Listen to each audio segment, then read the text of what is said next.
as a Renaissance man, you do so many different things. When you're cooking at home or with friends or on your shows avec Eric or on the table, do you like to listen to music when you cook, or when it's more for fun? How do you set the mood? How do you create a fun atmosphere? On avec Eric, no music because the production. You need to hear my voice. and at home I put music. Okay, what's on your playlist if you're going to have a dinner party? I used to be a techno guy. Oh yeah, nice. And there was a lot of techno music and house music, and I love the rhythm, and I was going through that period. And then today, getting older, I'm more into jazz. Nice. It kind of evolves as you grow and change. I'm not classic music yet. There you go. Maybe in 20 years we'll come back.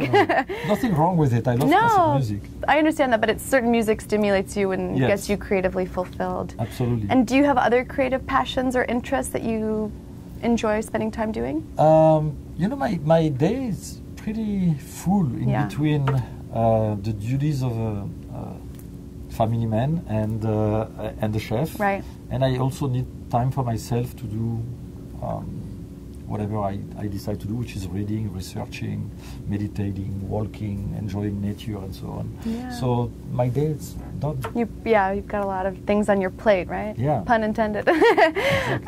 And do you have a favorite place in New York if you have like a free afternoon that you like to go enjoy or feel inspired?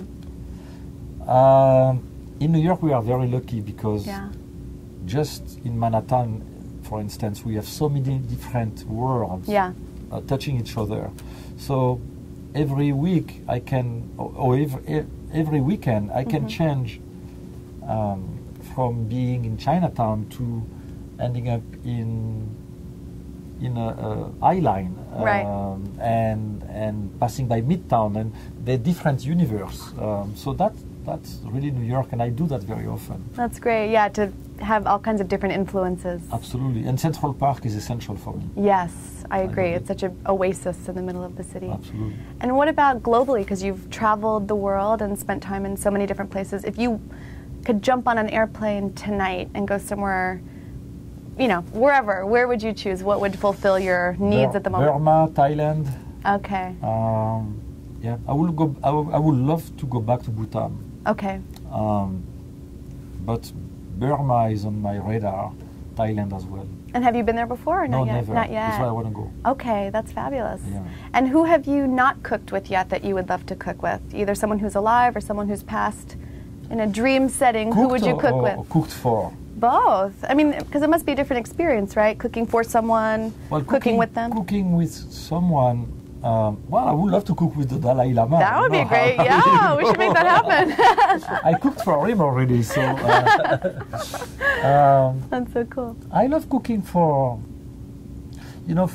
people I love, obviously, but for our clients and for. I'm not judgmental when I cook. Yeah.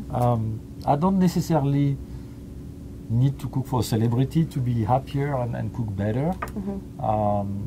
But if it's someone that likes food, that motivates me for sure. Yeah. Someone who has a lot of restriction and doesn't like this and doesn't like that is less motivating for a chef, of course. Right. It's like you want. Although the challenge sometimes can be a form of motivation.